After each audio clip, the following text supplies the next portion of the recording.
Hello बच्चों, आपका स्वागत है मेरे चैनल केमिस्ट्री में। मैं Surendra Kumar, assistant professor DAV college Kanpur. बड़ा हम लोग डिस्कस करेंगे जीओसी। इसमें हम लोग जीओसी डिस्कस कर रहे हैं, जनरल ऑर्गेनिक केमिस्ट्री। उसमें हमने डिस्कस किया कि कैसे हम रेजोनेटिंग स्ट्रक्चर ड्रॉ करेंगे या कॉन्जुगेट स्ट्रक्चर हम लोग कैसे ड्रॉ करते हैं, कितने तरह के हो सकते हैं, कितने पॉसिबल हैं। जैसे कोई फॉर्मूले पढ़े, जैसे बेंजीन सिस्टम होगा तो प्रति बेंजीन नहीं 1+3 होगा +1, और यदि नॉन बेंजीन होगा जितने कॉन्जुगेट पोजीशन होगी उतने ही कॉन्जुगेट या रेजोनेटिंग स्ट्रक्चर फॉर्म होंगे। आज हम लोग डिस्कस करेंगे उनकी स्टेबिलिटी को ऑर्डर, यानी उसमें कौन ज़्यादा स्टेबल होगा, कौन कम स्टेबल होगा, क्यों स्टेबल होगा, क्यों कम स्टेबल होगा, ये सब बातें करेंगे। फिर +R और -R ग्रुप पढ़ेंगे। वो कौन से ग्रुप हैं जो बेंजीन रिंग में इलेक्ट्रॉन डेंसिटी बढ़ाते हैं, किस पोजीशन पर बढ़ाते हैं और क्यों बढ़ाते हैं, या फिर इलेक्ट्रॉन डेंसिटी घटाते हैं तो किस पोजीशन पर घटाते हैं और क्यों घटाते हैं। ये सब बातें हम लोग इस लेक्चर में करेंगे। फिर उसके आगे हम लोग पढ़ेंगे स्टेबिलिटी ऑफ बेंजीन कार्बोकैटायन। इतनी चीजें हम लोग इस लेक्चर में डिस्कस करेंगे। चलिए स्टार्ट करते हैं। तो ये हम लोग डिस्कस कर रहे हैं स्टेबिलिटी ऑर्डर ऑफ कॉन्जुगेट और रेजोनेटिंग स्ट्रक्चर। जो रेजोनेटिंग स्ट्रक्चर आपको कभी होता है, क्वेश्चन में दिया रहता है, 4 आपको रेजोनेटिंग स्ट्रक्चर देगा, उसमें पूछेगा सबसे स्टेबल कौन है, या चारों का स्टेबिलिटी ऑर्डर पूछ लेगा। तो आपको ध्यान रखना है कैसे स्टेबिलिटी डिसाइड करते हैं।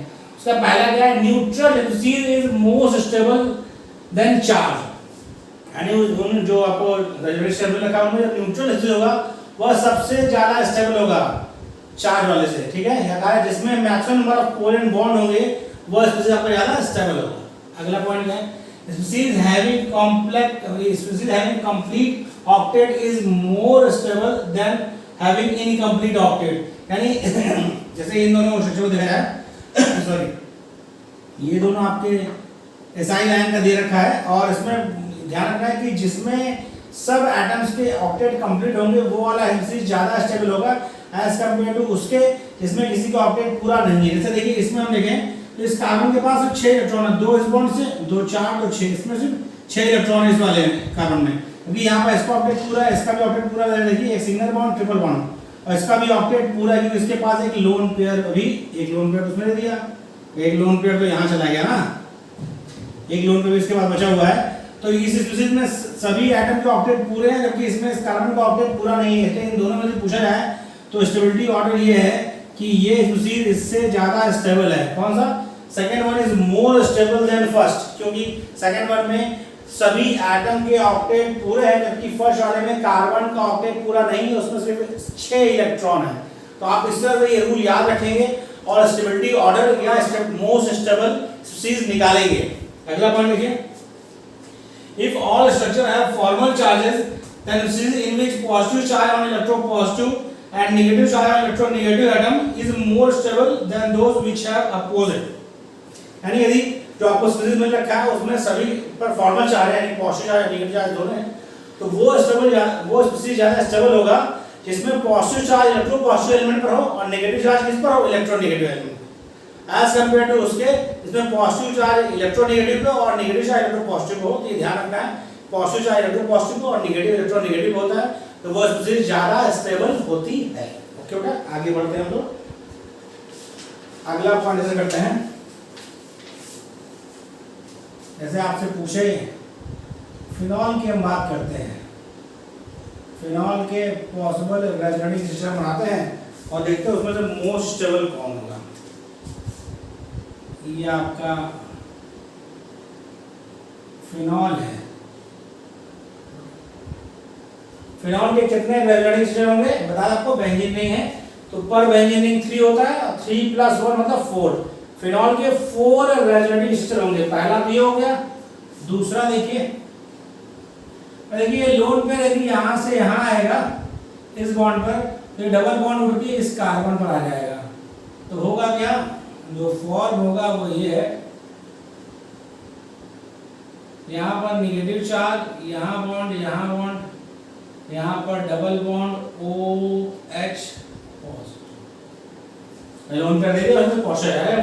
ठीक, जब ये नेगेटिव चार्ज इस कार्बन पर आएगा तो यहाँ डबल बॉन्ड बन जाएगा, डबल बॉन्ड यहाँ पर आ जाएगा, क्या होगा फिर,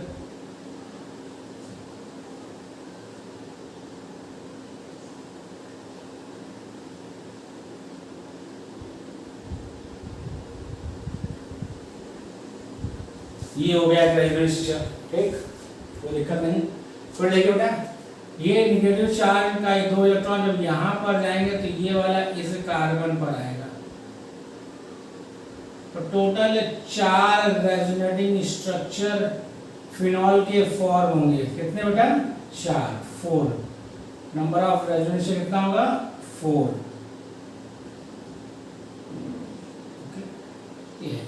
ये पहला, दूसरा, तीसरा और ये चौथा, कुल 4 रेजोनेटिंग स्ट्रक्चर फिनॉल फॉर्म करेंगे। यदि स्टेबिलिटी की बात करें, स्टेबिलिटी की बात करें तो आपको पता है न्यूट्रल मॉलिक्यूल मोस्ट स्टेबल होगा, पहली लाइन लिखी है, तो न्यूट्रल मॉलिक्यूल मोस्ट स्टेबल यानी फर्स्ट वाली की स्टेबिलिटी सबसे ज्यादा है।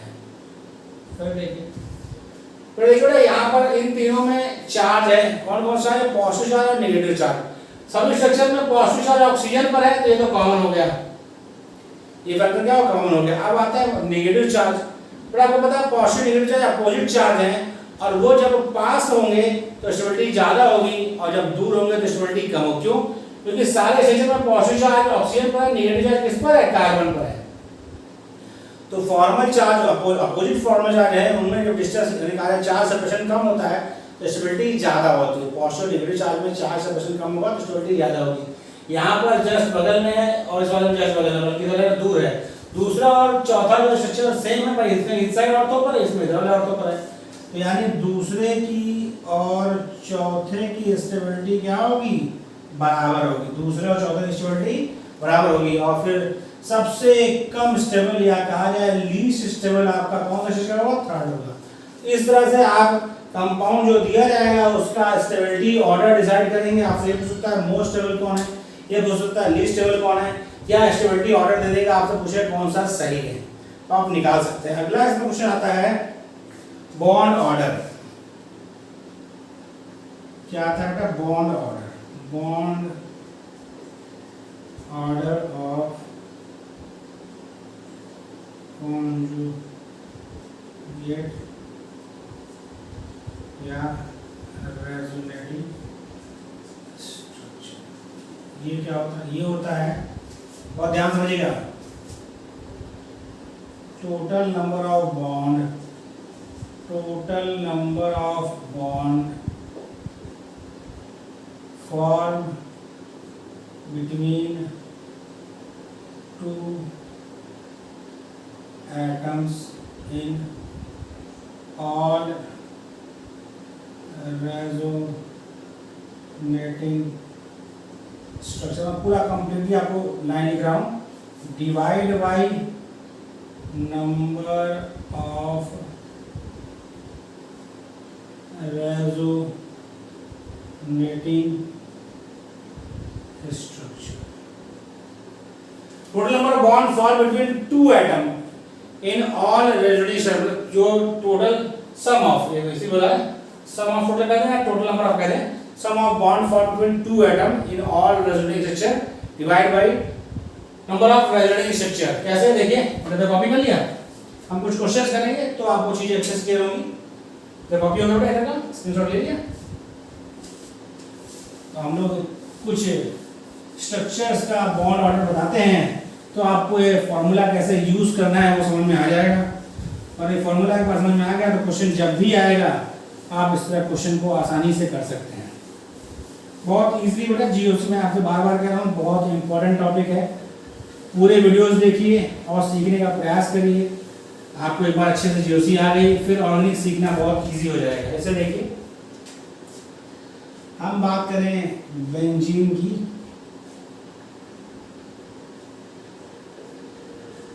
बेंजीन का 2 रेजोनेटिंग स्ट्रक्चर होता है। कितना होता है बेटा?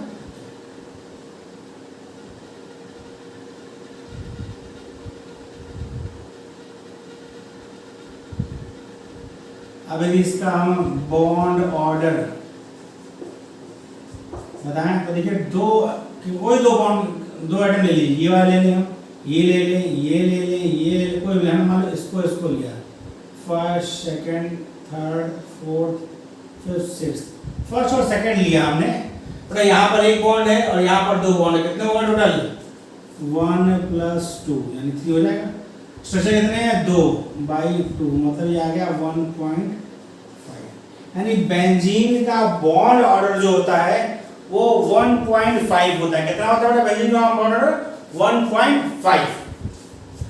ऐसे देखिए एक और आपको बताते हैं, carboxylate ion CO3-2 C double bond O minus O minus.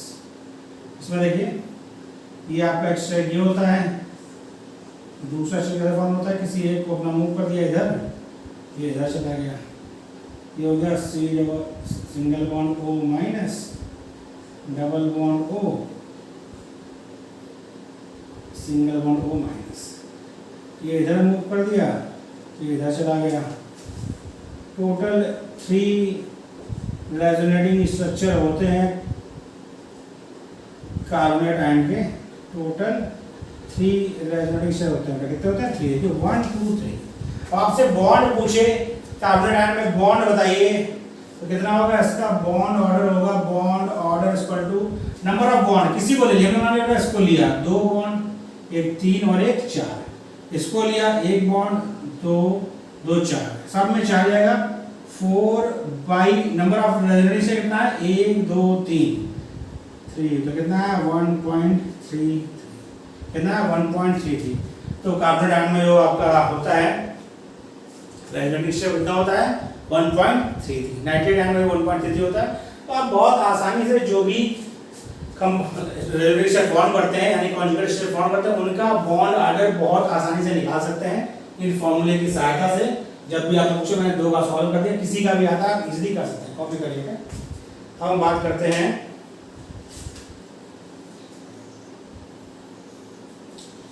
Plus R minus R group की, मैंने कॉपी कर लिया। अब हम उसकी बात करते हैं कैसे वर्क करता है, ये सब लोग सीखेंगे।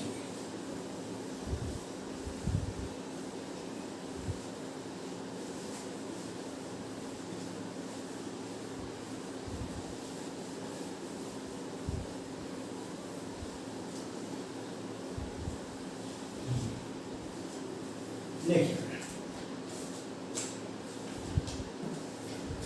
क्या है इसमें point, groups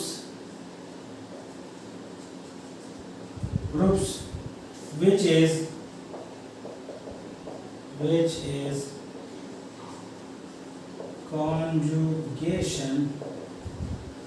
conjugation to benzene ring, group which is conjugation to benzene ring can be classified into 2 category, into 2 types कहते हैं, कैटेगरी कहते हैं 2 टाइप्स। कौन सा बेटा प्लस आर ग्रुप या कुछ लोग इसको प्लस एम ग्रुप भी कहते हैं, और plus M and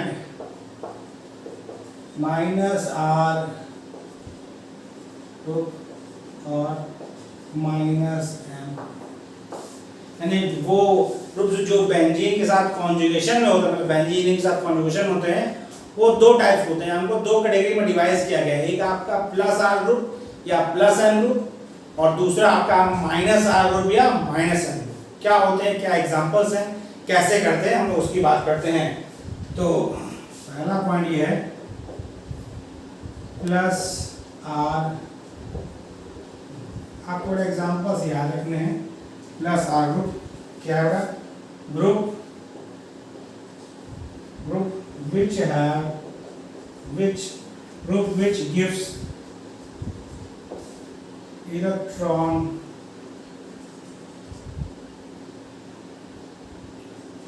to the electron, proper word है इलेक्ट्रॉन डेंसिटी भी कह सकते हैं, electron density to the benzene ring by resonance by resonance is known as plus R, known as plus R group, यानी वो ग्रुप जो benzene ring में electron density या इलेक्ट्रॉन प्रोवाइड करता है वाया रेजोनेंस, वो ग्रुप कहलाते हैं प्लस आर ग्रुप। फिर से सुनिए, वो ग्रुप जो बेंजीन रिंग में इलेक्ट्रॉन या इलेक्ट्रॉन डेंसिटी प्रोवाइड कराते हैं via resonance are known as plus R और प्लस एम ग्रुप। कौन कौन से बेटा एग्जाम्पल देखिए, इसमें क्या है, इसमें होता है की एटम, बचाने कैसे इनको, की एटम हैज नेगेटिव चार्ज, की एटम हैज नेगेटिव चार्ज और has at least one lone pair of electron. At least one lone pair of electron. Key atom has negative charge or has at least one lone pair of electron. यानी की atom के पास या तो negative charge होगा या उसके पास एक lone pair होगा इलेक्ट्रॉन, एक लोन पेयर ऑफ इलेक्ट्रॉन होगा। इससे ज्यादा हो सकता है, कम से कम एक लोन पेयर ऑफ इलेक्ट्रॉन होगा, तब वह ग्रुप बिहेव करेगा as a plus R group. कैसे बिहेव करेगा, as a plus R group. Example देखिए, O minus NH2 NHAC OH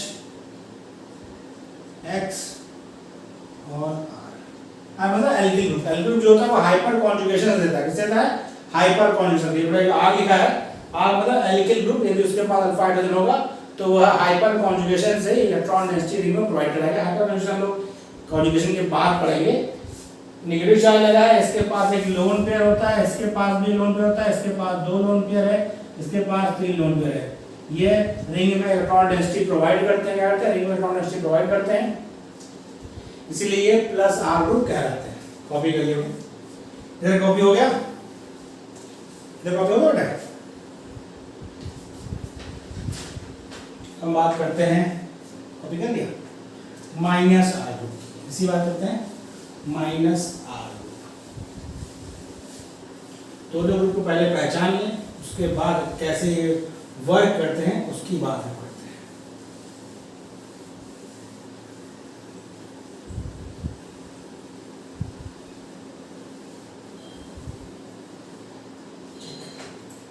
फिर बात करते हैं माइनस आर, इसकी बात करते हैं minus are.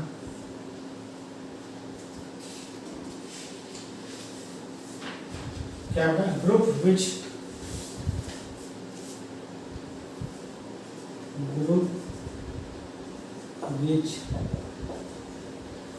withdraws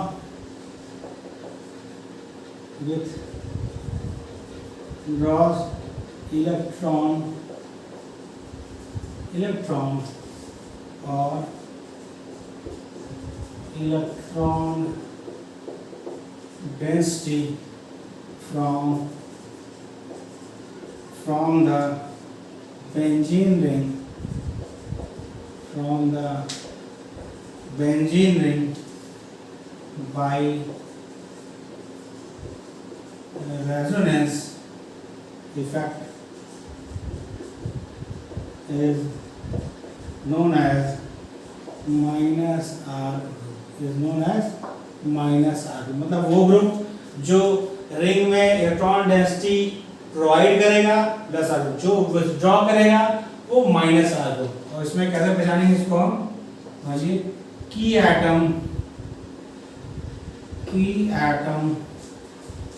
has positive charge, की एटम है पॉजिटिव चार्ज और की एटम इज bonded with, और की atom is bonded with more electronegative electronegative atom by multiple। कैसे बताएंगे बेटा? या तो की एटम पर पॉजिटिव चार्ज हो या की एटम अपने से ज्यादा इलेक्ट्रोनेगेटिव एटम से मल्टीपल बॉन्ड के द्वारा जुड़ा हो। यदि ऐसी कंडीशन है तो वह ग्रुप माइनस आर ग्रुप की तरह बिहेव करेगा और बेंजीन रिंग से रेजोनेंस के द्वारा इलेक्ट्रॉन डेंसिटी विड्रॉ करेगा। क्या करेगा? खींचेगा। कैसे? देखिए एग्जांपल क्या है इसके, CH2 plus NO2 CN C double bond OH मतलब COH C double bond OR यानी कीटोन CH और माइनस आई पावर का क्या ट्रेंड है बेटा? NO2 की सबसे ज़्यादा, CN की उससे कम, SO3H की उससे कम, देन CHO, देन तो आपको minus I group minus R group plus R group पहचानना है, कौन माइनस आर ग्रुप है कौन प्लस आर ग्रुप है, और उसके बाद सबको क्वेश्चंस करना है। हम लोग एक नोट लिखेंगे फिर आगे बढ़ेंगे। बेहतर हो गया? इधर कॉपी कर लिया।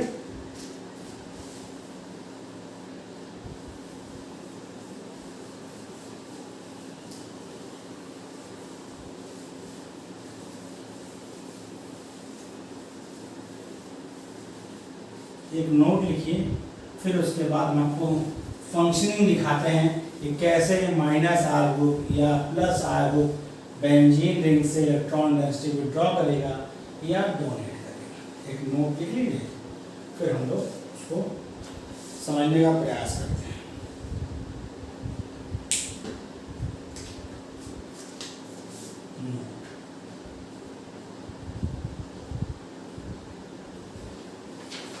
Plus are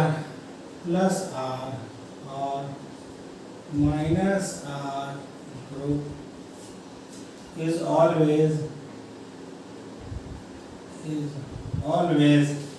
in conjugation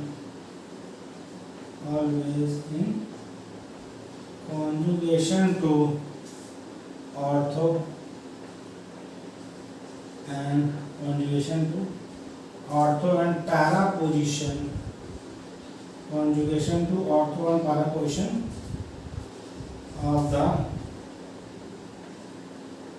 benzene।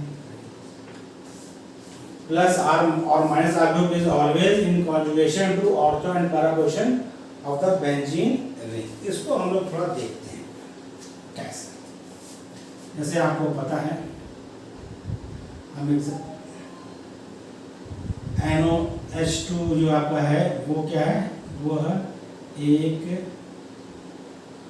Plus R group है। क्या बेटा? प्लस आर ग्रुप है। ध्यान समझिए बेटा कि यह कोई पोजीशन नहीं है जहां हम लगाते हैं।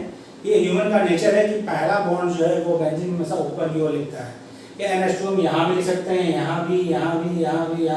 6 पोजीशन बेंजीन की सेम है। पहला ग्रुप हम 6 में से कहीं भी लगा सकते हैं। ये तो ह्यूमन का नेचर है कि पहला ग्रुप यहाँ वो लगा देता है। आदत की बात है, आदत पड़ी हुई है।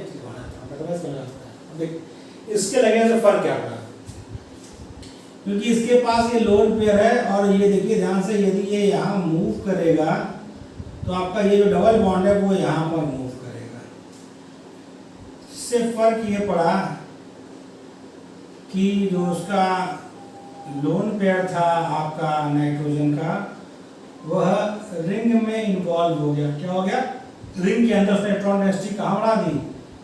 यहाँ पर पाई बॉन्ड था, उसने इस कार्बन पर नेगेटिव चार्ज डेवलप कर दिया। क्या कर दिया बेटा? नेगेटिव चार्ज डेवलप कर दिया। आपको पता है नेगेटिव चार्ज का मतलब होता है इलेक्ट्रॉन डेंसिटी ज्यादा होना। वहाँ पर इलेक्ट्रॉन डेंसिटी क्या है? ज्यादा है। ठीक। और यह नेगेटिव जब आगे मूव करेगा कॉन्जुगेशन के थ्रू तो ये यहाँ पर आएगा, जिससे क्या हो रहा है कि कि ये जो नेगेटिव चार्ज है वो अब इस पोजीशन पे आ गया,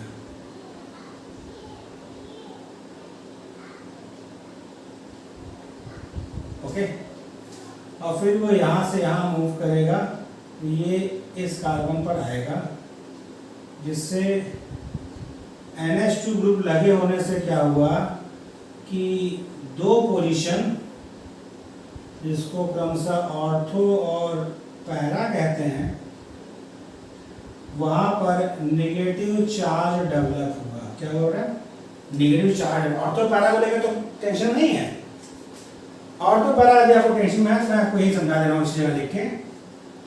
देखिए कोई भी ग्रुप जो होता है उससे डायरेक्टली अटैच, मान लीजिए हमने यहाँ पर कोई ग्रुप लगा रखा है, तो ये हो गया पहला, ये हो गया दूसरा, ये हो गया तीसरा, ये हो गया चौथा, इधर से ये पहला, ये दूसरा, ये तीसरा, ये चौथा।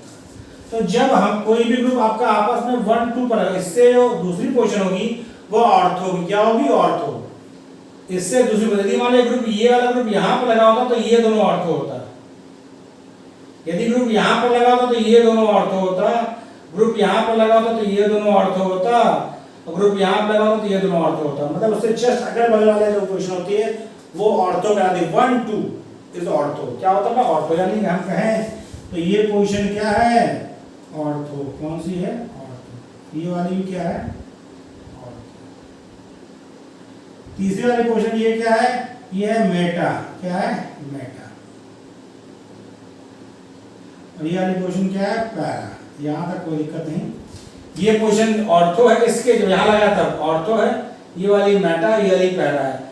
इस ग्रुप के लगे उसने किया क्या कि बेंजीन के ऑर्थो और पैरा पोजीशन पे with respect to this group, इस ग्रुप के रिस्पेक्ट में इसने अपने रिस्पेक्ट में इसने बेंजीन में ऑर्थो और पैरा पोजीशन में इलेक्ट्रॉन डेंसिटी बढ़ा दी। कहाँ बढ़ा दी? ऑर्थो और पैरा पोजीशन पे। तो ये जो रिंग में इसने रिंग में इलेक्ट्रॉन डेंसिटी बढ़ाई, आपको यदि याद हो तो बेंजीन और बेंजीन डेरिवेटिव की जो सबसे फेमस रिएक्शन है वो है इलेक्ट्रोफिलिक सब्स्टिट्यूशन रिएक्शन। क्या है? Electrophilic substitution reaction. यानी इलेक्ट्रोफाइल आएगा, वह दूसरे इलेक्ट्रोफाइल को निकालेगा और वहां पर सब्स्टिट्यूट होकर लग जाएगा। तो ये इस ग्रुप पे लगा, उसने क्या किया कि ये रिंग में इलेक्ट्रोफिलिक इलेक्ट्रॉन चाहिए, यानी इसके लगा रहने से क्या हुआ, आपकी जो रिंग है वह इलेक्ट्रोफिलिक रिएक्शन के लिए एक्टिवेट हो गई। यानी क्या करते हैं, ये एक्टिवेटिंग ग्रुप है और साथ में ऑर्थो और पैरा पर जाएंगे। बाकी डिटेल हम लोग पढ़ेंगे तो बताएंगे। अभी समझिए ऑर्थो और पैरा पर इलेक्ट्रॉन डेंसिटी बढ़ाता है, इसीलिए ऑर्थो पैरा डायरेक्टिंग ग्रुप भी है। क्या है? ऑर्थो पैरा डायरेक्टिंग ग्रुप है, क्योंकि रिंग में इलेक्ट्रॉन डेंसिटी बढ़ा रहा है तो एक्टिवेटिंग ग्रुप भी है। क्या है? एक्टिवेटिंग ग्रुप है और ऑर्थो पैरा डायरेक्टिंग ग्रुप है। यानी प्लस आर ग्रुप जो होते हैं वो एक्टिवेटिंग ग्रुप है और ऑर्थो और पैरा डायरेक्टिंग ग्रुप है। Copy except halogen. Halogen are ortho para directing but deactivating group. Halogen को छोड़कर बाकी जितने भी प्लस आर ग्रुप होते हैं वो ऑर्थो पैरा डायरेक्टिंग भी होते हैं और एक्टिवेटिंग भी होते हैं। इसे कॉपी कर लिया। फिर हम लोग दूसरा वाला करते हैं, एक माइनस आर का ही करते हैं।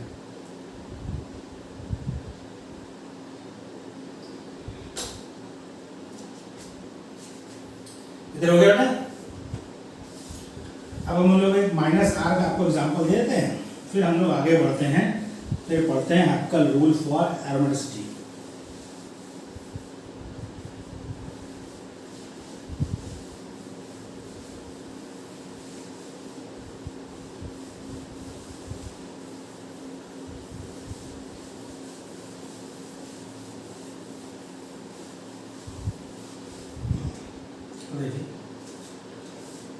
अब यदि आपका माइनस आर ग्रुप लगा है तो वो क्या परिवर्तन ला रहा है बेंजीन में?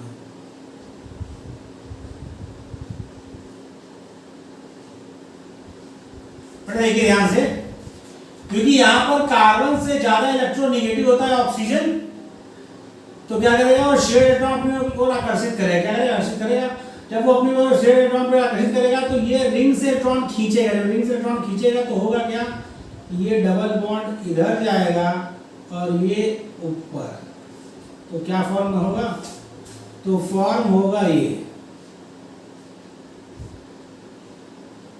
Double bond CO minus H। यहां पर क्या आएगा? Positive charge. क्या आएगा? Positive charge. देखिए माइनस आर ग्रुप लगा देने से उसने क्या किया, ऑर्थो पोजीशन पर पॉजिटिव चार्ज डेवलप किया, जबकि प्लस आर ग्रुप लगाया तो उसने ऑर्थो पोजीशन पर क्या किया, नेगेटिव चार्ज डेवलप किया। तो रिंग में इलेक्ट्रॉन डेंसिटी बढ़ा रहा है, क्योंकि देखिए लोन पेयर रिंग की तरफ प्रवेश कर रहा है और यहाँ क्या है, इलेक्ट्रॉन डेंसिटी वो खींच रहा है, इसीलिए ये माइनस आर ग्रुप और ये क्या है प्लस आर ग्रुप। देखिए क्या फर्क पड़ा, जब यहाँ पर पॉजिटिव चार्ज आ गया तो ये वाला बॉन्ड यहाँ मूव करेगा,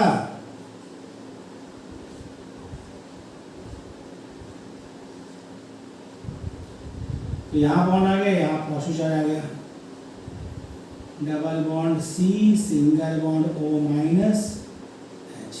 ये जो बेटा यहाँ से यहाँ मूव किया,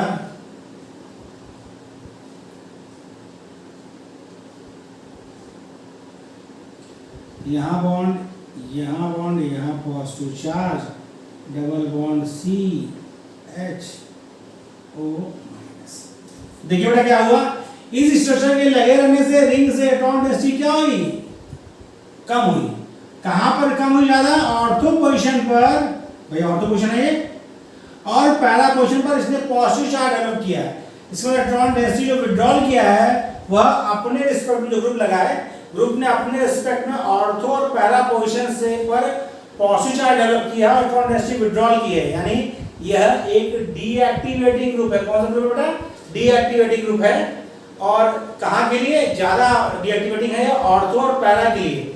इसके मतलब मेटा पोजीशन पर रिएक्शन होगी, यानी डीएक्टिवेटिंग ग्रुप है माइनस आर ग्रुप, और मेटा डायरेक्टिंग ग्रुप है, क्योंकि ऑर्थो और पैरा पर इलेक्ट्रॉन डेंसिटी बहुत कम है। यदि सब्स्टिट्यूशन होगा तो कहां होगा, मेटा पर होगा। कॉपी कर लीजिए बेटा, इसको कॉपी कर लीजिए। फिर हम लोग पढ़ते हैं अगला,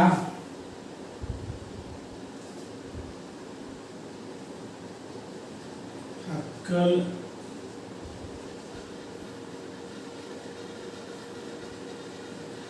aromaticity, Huckel rule of aromaticity. Huckel ने रूल दिया, नियम दिए, कुछ प्रपोज किया जो एरोमेटिक कंपाउंड के लिए कंपल्सरी है, यानी वो रूल्स जो भी कंपाउंड्स फॉलो करते हैं या ओबे करते हैं वो कंपाउंड्स एरोमेटिक कंपाउंड्स कहलाते हैं। क्या कहलाते हैं बेटा, एरोमेटिक कंपाउंड्स कहलाते हैं। कहला क्या, कंपाउंड मस्ट बी साइक्लिक, मतलब कंपाउंड आपका साइक्लिक होना चाहिए, मतलब रिंग स्ट्रक्चर होना चाहिए। दूसरा, compound must be planar, nearly planar और प्लेनर। वो क्या होना चाहिए, प्लेनर यानी कहा है तो उसका जो है हाइब्रिडाइजेशन हर कार्बन का sp2 हो जाए, क्योंकि प्लेनर जो होता है sp2 हाइब्रिडाइजेशन उसका जो वो है उसमें जो कार्बन्स हैं उस रिंग में वो सब के सब क्या होना चाहिए, sp2 हाइब्रिडाइज होना चाहिए। ठीक है, तीसरी बात है, compound have 4n+2 pi delocalised electron, यानी कंपाउंड के पास 4n+2 पाई डीलोकलाइज्ड इलेक्ट्रॉन होना चाहिए। यहाँ पर n का मान 0 से लेकर कुछ भी हो सकता है, 0 1 2 होल नंबर होगा, 0 1 2 3 4 5 6 7 8, यानी जो आपका जो कंपाउंड है उसके पास या तो 2 पाई डीलोकलाइज्ड इलेक्ट्रॉन हो, या 6 पाई डीलोकलाइज्ड इलेक्ट्रॉन हो, या 10 पाई डीलोकलाइज्ड इलेक्ट्रॉन हो, या 14 पाई डीलोकलाइज्ड इलेक्ट्रॉन हो, या फिर 18 पाई डीलोकलाइज्ड इलेक्ट्रॉन हो, 4n+2 पाई डीलोकलाइज्ड इलेक्ट्रॉन हो। जो कंपाउंड ये तीनों नियम का पालन करेगा वो एरोमेटिक कंपाउंड होगा। फिर सुनिए, साइक्लिक होना चाहिए, प्लेनर होना चाहिए और उसके पास 4n+2 पाई डीलोकलाइज्ड इलेक्ट्रॉन होना चाहिए। जो कंपाउंड ये तीनों कंडीशन फॉलो करेंगे वो एरोमेटिक कंपाउंड्स होंगे। चलिए लिखते हैं इसको, chapter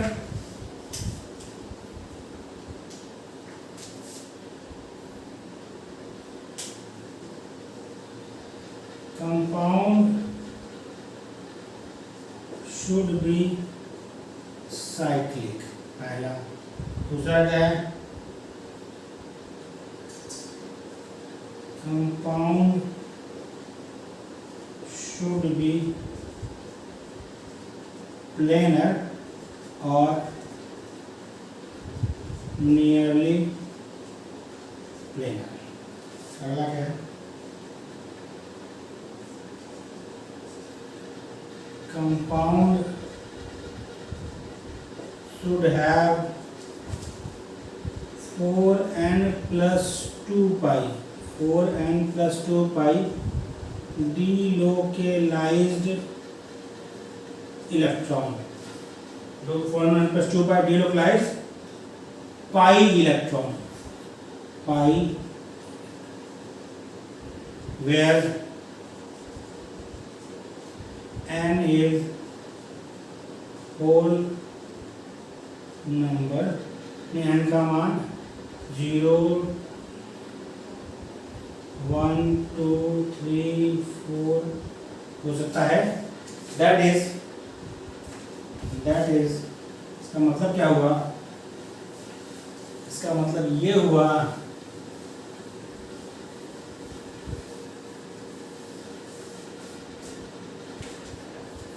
that is compound have 2 pi or 6 pi or 10 pi or 14 pi delocalized electron, क्योंकि n का मान 0 रखेंगे बेटा इस फॉर्मूले में तो 2 पाई आएगा, n का मान 1 रखेंगे तो 6 पाई आएगा, n का मान 2 रखेंगे तो 10 पाई आएगा, n का मान 3 रखेंगे तो 14 पाई आएगा एंड सो ऑन। यानी तीनों रूल जो फॉलो करेगा, साइक्लिक हो, प्लेनर हो, 4n + 2 पाई डीलोकलाइज्ड इलेक्ट्रॉन हो, तो वो क्या होगा? वो होगा साइक्लिक, सॉरी वो होगा एरोमेटिक कंपाउंड। क्या होगा बेटा? एरोमेटिक कंपाउंड होगा। जैसे देखिए तो एग्जांपल बना दे रहा हूं, बेंजीन,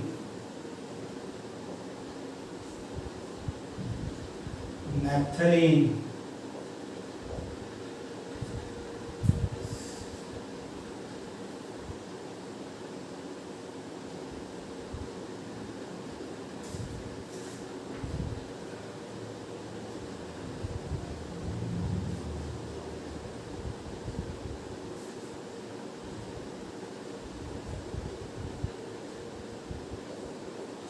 एंथ्रासीन और आपका ये हाइड्रोसाइक्लिन भी होते हैं।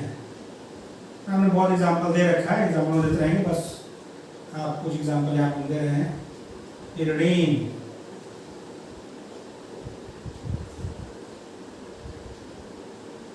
साइक्लोप्रोपिल कैटायन, साइक्लोपेंटाडाइइनिल एनायन और ट्रोपाइलियम आयन, ट्रोपाइलियम आयन।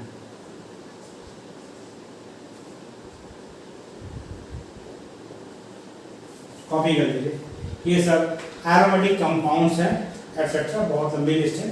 नोट कर लीजिए एरोमेटिक कंपाउंड्स, कॉपी कर लीजिए। इधर बेटा कॉपी हो गया, स्क्रीनशॉट ले लीजिए।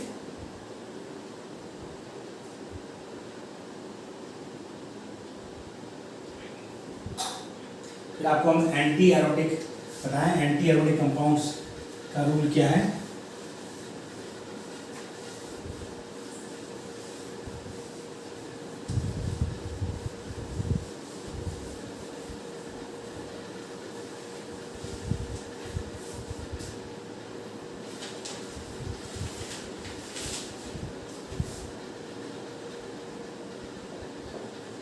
Huckel rule for anti-aromaticity. Huckel rule for anti-aromaticity क्या होता है? Compound should be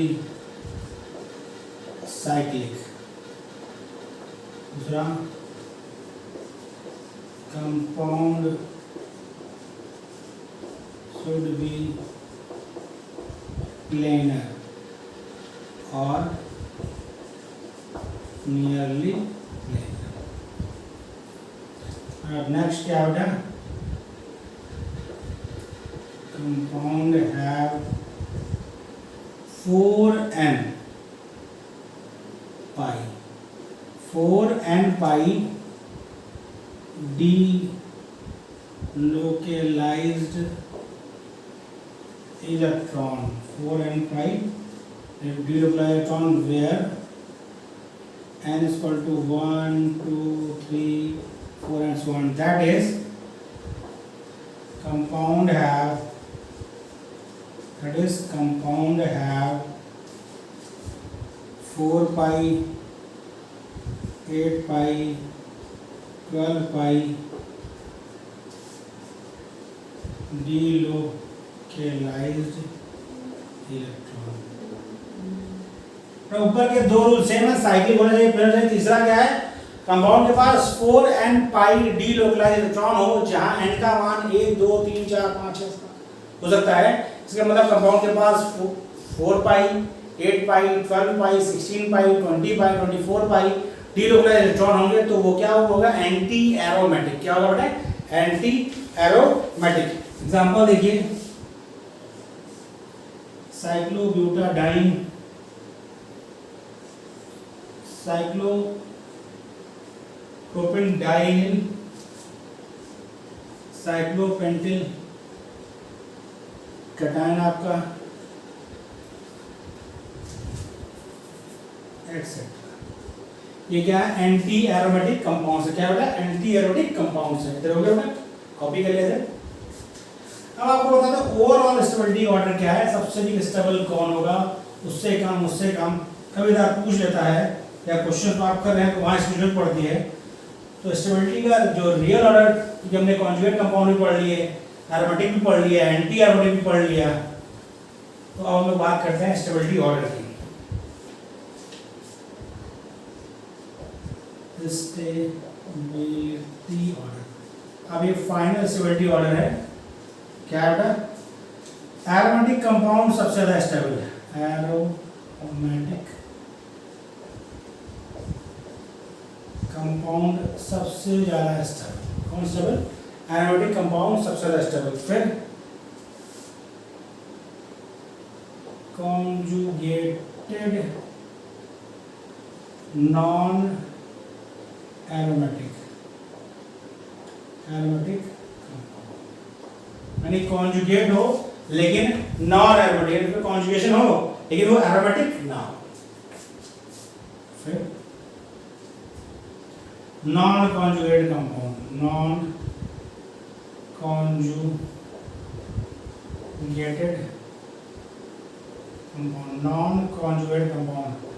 और लीस्ट स्टेबल यानी इसकी स्टेबिलिटी सबसे कम होगी, वो आपका है anti aromatic compound, anti aromatic compounds, anti aromatic compounds. Stability order ये है, aromatic compound, conjugate non aromatic compound, non conjugate compound, और लीस्ट स्टेबल आपका होगा anti aromatic compound. Most stable आपका है एरोमेटिक कंपाउंड और लीस्ट स्टेबल आपका है एंटी एरोमेटिक कंपाउंड्स।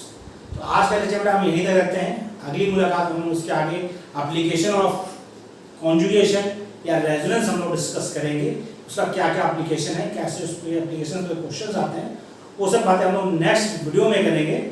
आपको वीडियो कैसा लगा कमेंट बॉक्स में मैसेज करें और ज़्यादा लाइक और शेयर करें। और मैं बार बार बड़ा कहता हूँ कि आप रिवीजन भी करते रहें, मतलब आगे भी पढ़ते रहें और पिछला भी रिवाइज करते रहें। तो बेटा